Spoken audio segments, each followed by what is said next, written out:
Well good afternoon, अस्सलाम वालेकुम, it's Sam Mansoor. सो आज हम अपने यूट्यूब चैनल पे कुछ ऐसी वीडियो लेके आए जो वाकई में आप बोलेंगे देखने के बाद वाओ, मतलब मजे आने वाले हैं आपको इस वीडियो को देखने के बाद, क्योंकि इस वीडियो के अंदर है कुछ इतना इंटरेस्टिंग जो आपको आज तक कंफ्यूज करता है और किसी टीचर ने नहीं बताया। तो वीडियो आपको अगर अच्छी लगे तो प्लीज लाइक तो कर ही देना, क्योंकि आप जितना ज्यादा लाइक करोगे उतना ज्यादा यूट्यूब मेरी वीडियो को रिकमेंड करेगा दूसरों तक, ठीक है ना। तो बिना बगाए अपनी वीडियो को स्टार्ट करते हैं। Let get start our video. तो आज वीडियो में क्या है, 5 जुड़वा शब्द, एपिसोड फर्स्ट। 5 जुड़वा शब्द, इससे क्या पता लग रहा है, इंग्लिश का ऐसे जोड़े जो हमेशा कंफ्यूज करते हैं, जैसे कि ब्रेक स्लैश प्लक। दोनों की मीनिंग होती है तोड़ना, दिल तोड़ना, पेड़ तोड़ना, हाथ तोड़ना, मुंह तोड़ना, कुछ भी तोड़ना, सब जगह ब्रेक आप लगा दोगे। लेकिन 3 जगह जो है वो प्लग का यूज होता है। एक तो फल तोड़ने के लिए, फूल तोड़ने के लिए और तारे तोड़ने के लिए। मैं क्या बता रहा था, प्लग कहां पर आता है, फल तोड़ने के लिए, फूल तोड़ने के लिए और तारे तोड़ने के लिए। बाकी आप हर जगह ब्रेक लगाइए। अब मैं आपको एग्जांपल देता हूं प्लग का। आई प्लग्ड आ फ्लावर। मैंने एक फूल तोड़ा, मैंने एक फूल तोड़ा, ठीक है। गर्लफ्रेंड्स, बॉयफ्रेंड बोलो, मैं आपके लिए तारे तोड़ के लाऊंगा। I will plug the star for you, I will plug the star for you. वाह वाह, क्या मोहब्बत है। और ब्रेक मुंह तोड़ने के लिए, हाथ तोड़ने के लिए, पैर तोड़ने के लिए, सब जगह। तो आज आपको ब्रेक और प्लग की मीनिंग पता लग गई है। मीनिंग सेम होती है तोड़ना, लेकिन इनका अलग अलग यूज होता है। तो चलते हैं अपने सेकंड जोड़े। सेकंड जोड़ा हमारा क्या है, स्टडी और रीड। ये भी आपने सुना ही होगा। दोनों की मीनिंग होती है पढ़ना। क्या मीनिंग होती है दोनों की, पढ़ना, लेकिन दोनों अलग अलग जगह यूज होते हैं। जैसे कि for example, I study newspaper, I study newspaper, या आई रीड न्यूज़पेपर। अब ये मत समझना कि दोनों की मीनिंग सेम है, क्योंकि जब भी किसी लैंग्वेज में एक शब्द की उत्पत्ति होती है, उस शब्द का जन्म होता है, तो उसकी मीनिंग दूसरे शब्द से बिल्कुल अलग होती है। जैसे कि स्टडी वहां आता है जहां पर आपका उसको, उस चीज को पढ़ने के पीछे कोई उद्देश्य हो, कोई मोटिव हो। और रीड वहां आता है जहां पर खाली एज ए इंफॉर्मेशन आप उसको ले रहे हो। जैसे कि for example, I study newspaper, मतलब न्यूज़पेपर कहां बना, कैसे बना, कब बना, किसने बनाया, समझ रहे हैं ना। और यहां पर आई रीड न्यूज़पेपर, मतलब बस ऐसी न्यूज़पेपर एज इंफॉर्मेशन में पढ़ रहा हूं, समझ रहे हैं ना। जैसे कि फॉर एग्जाम्पल, आपकी स्क्रीन पे 2 एग्जाम्पल आएंगे। जैसे I read the book, I read the book, मतलब आई रीड द बुक, और आप बोलोगे आई स्टडी द बुक। तो दोनों में फर्क है। हो सकता है जहां पर आपने रीड बुक लगाया वहां ऐसी एज इंफॉर्मेशन उसको पढ़ रहे हो, कहीं कहीं किसी जगह बैठ के पढ़ रहे हो, स्कूल में नहीं पढ़ रहे। लेकिन आप अगर स्टडी बुक लगाओगे तो वहां पर आप उसको पढ़ने के बाद, बायोलॉजी, केमिस्ट्री, फिजिक्स कुछ पढ़ने के बाद, उसके पीछे आपका मोटिव क्या है, एग्जाम देने का है। नहीं तो ये था हमारा स्टडी और रीड के अंदर अंतर, ठीक है। स्टडी का मतलब उसकी बिल्कुल जानकारी निकाल लेना, रीड का मतलब उसकी एज ए इंफॉर्मेशन आपको लेना, ठीक है। तो चल थर्ड अपने जुड़वा वर्ड पर। थर्ड है हमारा, हाँ, किराए और वीप। वाह, रोना। दोनों की मीनिंग क्या होती है, रोना। आपने मोस्टली ये वर्ड सुने होंगे, क्राई और वीप, लेकिन आज तक आपको इनकी मीनिंग पता नहीं। मैं आपको प्रॉपर इंफॉर्मेशन यहां से देता हूं। देखो, क्राई की मीनिंग क्या होती है, तेज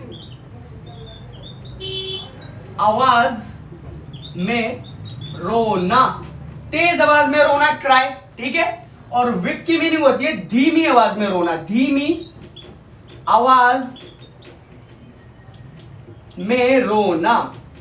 अब आपकी स्क्रीन पर 2 एग्जाम्पल मैं आपको देता हूं ताकि आपके प्रॉपर तरीके से समझ में आ जाए। बच्चे जब भी रोते हैं वहां पर क्राई लगता है, क्यों, हाँ, मुंह खोल खोल के रोते हैं, दहाड़ दहाड़ के, जब तक उनके मुंह में फीडर ना घुस कर दो, नहीं, वो तभी चुप होते हैं। तो चाइल्ड इज क्राइंग, बच्चे रो रहे हैं। और लड़कियों को आपने देखो सुबक सुबक के रोती है, सुबक सुबक के, तो वहां पर विप लगेगा, द गर्ल इज विपिंग, है नी, द गर्ल इज विपिंग। तो लड़कियां जहां धीमी आवाज में रोया जाता है विप लगता है, और जहां पर दहाड़ दहाड़ के रोया जाता है जंगलियों की तरह, वहां पर क्राई लगता है तेज आवाज, ठीक है। तो ये थे हमारा तीसरा एग्जाम्पल। ओके, अब चलते हैं अपने चौथे जोड़े पर, इसको रेस कर देते हैं।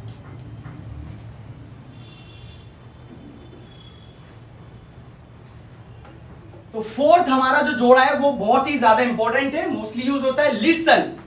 क्या बात है, लिसन और हियर, है नहीं, लिसन और हियर। मोस्टली आपने देखा हो, आप सोचिए हियर का लगाए, लिसन का लगाए, गाने में सुनने, गाना सुनने के लिए क्या लगाएं, ठीक है, मतलब मोस्टली आप कंफ्यूज होते हो, तो आपका आज कंफ्यूजन खत्म होने वाला है। लिसन वहां लगता है जहां उस आवाज का अर्थ हो, आवाज का अर्थ हो, ठीक है, जहां उस आवाज का अर्थ ना हो, आवाज का अर्थ ना हो, ठीक है, अर्थ ना हो, समझ रहे हो। लिसन वहां लगता है जहां आवाज का अर्थ होता है, जहां आवाज का अर्थ होता है, और हियर वहां लगता है जहां आवाज का अर्थ नहीं होता। मैं एग्जांपल से आपको समझाता हूं, जैसे कि लिसन हर जगह वहां लगेगा जहां किसी भी लैंग्वेज में बंदा बोल रहा है, आप उस बात को समझ रहे हो। गाने का अर्थ होता है भाई वो किसी तो लैंग्वेज में होता ही है ना, जैसे कि I am listening the song, मैं गाना सुन रहा हूं, आई एम हियरिंग नहीं आएगा, क्योंकि हियर कहां लगेगा, मैं आपको एग्जांपल दे देता हूं। I heard the sound of bomb, मैंने बॉम्ब की आवाज, मैंने बॉम्ब के साउंड को सुना। भाई इसके कोई अपने आप में कोई अर्थ थोड़ी ना इस आवाज का, बॉम्ब की आवाज तो कैसी हो सकती है, कैसी भी हो सकती है, कोई गाना थोड़ी ना बॉम्ब जो आपके समझ में आ जाएगा। या मुझसे कोई बोल रहा है कि मंसूर मैं तुमसे बात करना चाहता हूं, तो एक लैंग्वेज है ना, ठीक है, और मैं यहाँ बोलूंगा yes I want to listen you, I want to hear, नहीं, क्योंकि आप उसकी जो लैंग्वेज है उसका कुछ अर्थ है, ठीक है। एक एग्जाम्पल और देता हूं मैं आपका हियर का, क्योंकि हियर आपको एग्जाम्पल परेशान करेगा। I am hearing the bark, मैं भौंकने की आवाज सुन रहा हूं, है नहीं भाई, कुत्ते की कोई मीनिंग थोड़ी ना होती उसकी भौंकने का। हाँ मैं समझ गया, ये कुत्ता कह रहा है कि आज आपने जो है हमें अपने घर के आगे से पानी फेंक के भगाया है नहीं। तो लिसन वहां लगेगा जहां उस आवाज का अर्थ हो, ठीक है, और हियर वहां लगेगा उस आवाज का अर्थ ना हो, ठीक है। तो चलते हैं अपने फिफ्थ और लास्ट जोड़े पर। ये तीन वर्ड एक जैसे होते हैं, सी, वॉच और लुक। कहा समझे बच्चा लोग, सी वॉच लुक, है नहीं, तीनों की मीनिंग होती है देखना। कहा समझे बाबू, देखना। तो बच्चों लोग बिना बकेती कर हम इसकी मीनिंग देख लेते हैं, ठीक है। सी कहां लगता है, सी जब कोई चीज गति में ना हो, मतलब मोशन में ना हो, समझ रहे हैं ना, जब कोई चीज गति में ना हो और वो स्थिर हो, ठीक है, जब कोई चीज गति में ना हो, गति में ना हो, प्योर हिंदी लिख दिए, गति मतलब मोशन, ठीक है ना, जब वो चीज मोशन के अंदर ना हो, ठीक है, चल ना रही हो, एक जगह रुकी हुई हो, है नहीं। वॉच कहां लगेगा, जब वो चीज, जब कोई चीज गति में हो, गति में हो, तो वॉच कहां लगेगा, जब कोई चीज गति में हो, वो चल रही हो, है नहीं, जब वो चीज चल रही हो। और लुक कहां लगेगा, लुक के साथ आपको एट भी लगाना पड़ेगा, जहां आप उस चीज को लगातार देखते हो, लगातार देख रहे हो, लगातार देखने के लिए, ठीक है, लगातार आप उसको देख ही जा रहे हो, ठीक है। अब मैं इनके एग्जाम्पल देता हूं आपकी स्क्रीन पे, देखिए सी कहां लगेगा, जहां उस चीज में गति ना हो रही हो, जैसे कि for example I so the Taj Mahal, Taj Mahal चल तो नहीं रहा, आज आगरा में, कल पहुंच गया मुंबई के अंदर है नहीं, आज मुंबई में बैठा हुआ है ताजमहल, साउथ अफ्रीका के अंदर पहुंच गया। तो जहां उस चीज में गति ना हो रही हो वहां पर आप जो है वो सी लगाओगे, ठीक है। सी सो जो है सी की सेकंड फॉर्म है। अब एक एग्जांपल और लेते हैं, I will see the India Gate, मैं इंडिया गेट को देखूंगा, इंडिया गेट भी एक ही जगह, हिल तो नहीं रहा ना, स्थिर ही एक जगह, मोशन में तो नहीं है ना, ठीक है। एग्जांपल आपके सामने दोनों आ गए।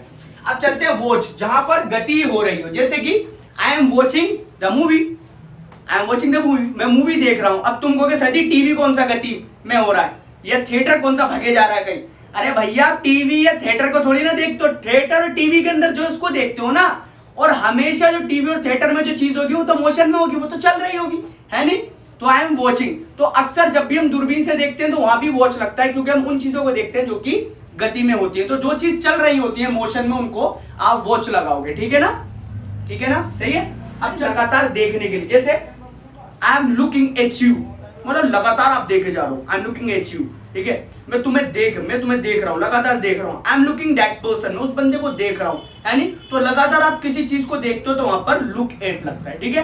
तो ये थे हमारे 5 जुड़वा शब्द एपिसोड फर्स्ट।